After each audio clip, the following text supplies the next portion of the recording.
हाँ तो बच्चों देखिए, तो आज आप क्या पढ़ने वाले हैं यहाँ पर टाइप नंबर 3। क्या है टाइप नंबर 3? यहाँ पर मैट्रिक्स एक्स फाइंड करनी है हमें। मींस क्या है, यहाँ पर एक से ज्यादा मैट्रिक्स दी हुई होंगी जिनमें एडिशन होगा। किसके बेस पर होती हैं वो? एडिशन या सब्ट्रैक्शन के बेस पर होंगी। इस प्रकार से हो सकती हैं, या इसमें एक टाइप और आता है जो बहुत इंपॉर्टेंट होता है, एक्स प्लस वाई दिया होता है आपको और x माइनस वाई दिया होता है। इस टाइप से दो मैट्रिक्स दी हुई होती हैं और उसमें x और y आपको निकालना होता है और ये किस प्रकार का होता है। तो इनमें से आपको किसी भी टाइप से यदि क्वेश्चन दिखता है तो उन्हें हम थर्ड टाइप में कंसीडर करते हैं और उन्हें हम किस प्रकार निकालते हैं वो हम आपको बता रहे हैं। तो आप देखिए अच्छे से क्या करना है। जैसे यहाँ पर देखिए क्या क्या दिया हुआ है कि कोई ए मैट्रिक्स दी हुई है जिसकी वैल्यू ये है, ठीक, 3x2 ऑर्डर की एक मैट्रिक्स है और B जो है वो भी 3x2 की है। और इस प्रकार से अब हमें x फाइंड करनी है, x एक मैट्रिक्स फाइंड करनी है और ये x मैट्रिक्स किसके अकॉर्डिंग फाइंड करनी है? इस मैट्रिक्स के अकॉर्डिंग फाइंड करनी है। तो यहाँ पर देखिए क्या करना है हमें। तो हम सिंपल है, पहले तो जो दिया हुआ है उसे लिख देंगे 2a plus b minus 3x equal to क्या दिया हुआ है हमें? 0 दिया हुआ है। मीन्स ये क्या है? गिवन है, ये तो हमें पता है कि 2a plus b minus 3x equal to 0। अब हमें निकालना क्या है? यहाँ पर x निकालना है। तो x वाला कौन सा है? ये है आपका। तो इसे हम एक साइड में रखेंगे x वाले को, बिना x वालों को दूसरी साइड में ले जाएंगे। तो माइनस 3x इक्वल टू क्या हो जाएगा? इसे उधर ले जाइए तो माइनस का 2a रहा और b। मीन्स दोनों ये माइनस के हो जाएंगे तो माइनस आगे ले लिया, बाकी हमने इधर ले गए। तो इस माइनस से माइनस हम कैंसिल कर देते हैं। तो 3x इक्वल टू क्या आ गया आपका? 2a प्लस b आ गया, ठीक। और हमें केवल x चाहिए तो x इक्वल टू क्या आ जाएगा? 1/3 आ जाएगा। और अंदर क्या बचा आपका? 2a प्लस b बचा, ठीक, ये रहा। अब यहाँ पर a की वैल्यू कितनी दी हुई है? ये a की वैल्यू, और b की वैल्यू कितनी है? ये। तो मानों को यहाँ पर रख देंगे हम। तो 1/3 तो 2 और a की वैल्यू रखिए क्या है? 1 4 3 2 2 5। ये जो वैल्यू दी हुई है इसे लिख दीजिए इस मैट्रिक्स को। और प्लस में b की वैल्यू कितनी है यहाँ पर? -1 2 0 5 और 3 1। ये दी हुई है 3 × 2 की है, ठीक। इस तरह से ये तो हो गया 2a और ये हो गया b, ठीक। अब सिंपल है, 1/3 को तो 1/3 रहने दीजिए। अंदर 2 का, अब ये जो वैल्यूज होती हैं जो मैट्रिक्स के आगे लिखी होती हैं डिजिट्स में, मैथ में अंकों में लिखी रहती हैं, उन्हें हम स्केलर कहते हैं। और इनका प्रत्येक डिजिट के अंदर मल्टीप्लाई होता है, प्रत्येक करस्पॉन्डिंग एलिमेंट से मल्टीप्लाई होता है। तो 2 का 1 से भी होगा, 4 से भी, 3 से, 2 से, 2 से, 5 से, इन सब से होगा। तो 2 का करिए, 1 से करेंगे तो क्या आ जाएगा? 2 आ जाएगा। 4 से कर देंगे तो क्या आ जाएगा? 8। 2 का 3 से 6, 2 का 2 से 4, 2 का 2 से 4, 2 का 5 से 10। ये आ गया। और 3 × 2 और ये आपकी b है, b जैसी है वैसी रहेगी, इसमें तो कोई चेंज किया ही नहीं हमने, ना तो किसी से मल्टीप्लाई किया है हमने, ना कोई अभी ऐड किया है इसमें। तो जैसा है ऐसा ही रहेगा ये तो, ठीक, सिंपल है। अब उसके बाद देखिए 1/3 को तो ऐसे ही रहने दीजिए।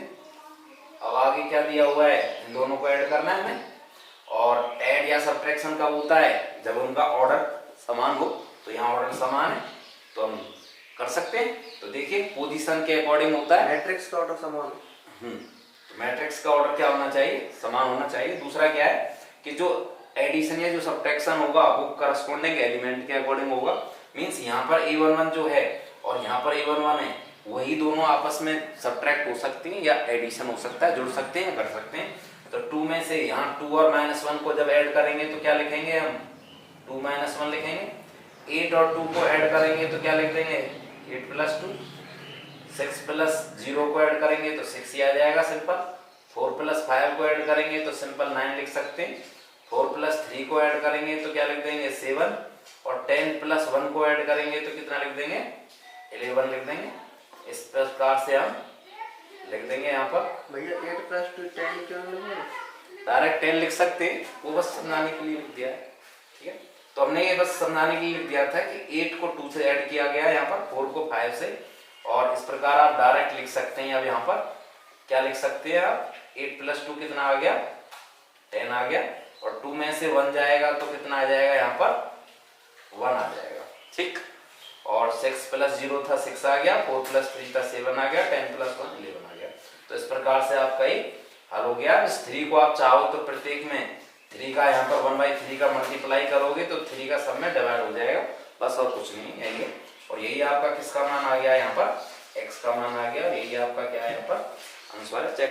तो इस प्रकार से करना है, समझ में आ गया होगा आपके। तो जो भी वैल्यू यहाँ दी हुई है, जो हमें कंडीशन दी हुई है कि इसी के अकॉर्डिंग करनी है, तो जो जो मैट्रिक्स दी हुई है, ए है बी है जो भी है, यहाँ पर उन सबका मान रखना होता है। और जो x है उसे एक साइड में लेफ्ट साइड में रखते हैं, बाकी को उधर ले जाते हैं और सिंपल वैल्यू निकाल के बता देते हैं, ठीक है। तो अब हम इस पर जो दूसरा टाइप आता है जो x + y x - y, उस पर एक क्वेश्चन और करा देते हैं। ये बहुत ज्यादा एग्जाम में आता है, चलो ठीक है। हम देखिए टाइप नंबर 3 पर नेक्स्ट क्वेश्चन क्या है आपका, इस बेस आता है, जैसा अभी हमने आपको बताया था कि x + y की वैल्यू ये दी हुई है, मैट्रिक्स x + y का एडिशन इतना है और x - y का सब्ट्रैक्शन इतना दिया हुआ है। और अब आपको पूछ रहे हैं यहाँ पर क्या, x और y की वैल्यू पूछ रहे हैं। तब आप इस केस में क्या करना है, हमें सिंपल पता है, जैसे कि आप 9th क्लास में करते थे, 9th 10th में करते हैं, x या y का वैल्यू निकालने के लिए क्या करना होगा, इन दोनों को हम ऐड कर देंगे। तो यहाँ पर क्या है, सिंपल देखिए क्या करना है, क्या दिया हुआ है पहले तो वो लिख लीजिए, क्या दिया हुआ हमें कि x + y की जो वैल्यू है वो कितनी है, यहाँ पर 7025 है, और 2 × 2 की एक मैट्रिक्स है। और दूसरा क्या दिया हुआ है, एंड क्या दिया हुआ है हमें, x - y जो दी हुई है वो कितना है, 3003 है, और 2 × 2 की है भी। अब आप क्या करोगे, यहाँ पर सिंपल दोनों को ऐड कर देंगे, लिख देंगे यहाँ पर from equation first and second, क्या होगा, दोनों को ऐड कर दीजिए। तो ऐड करेंगे तो सिंपल डायरेक्ट समझ लीजिए, y को y तो यहाँ पर तो सिंपल क्या हो जाएगा, ये 0 हो जाएगा, y तो केवल x और x ऐड होंगे तो कितना आ जाएगा, 2x, और ये आपका सिंपल है, कुछ नहीं बचेगा यहाँ तो। और यहाँ दोनों को ऐड करना है तो पहले हम लिख देंगे 7025, और दूसरी मैट्रिक्स क्या है आपकी,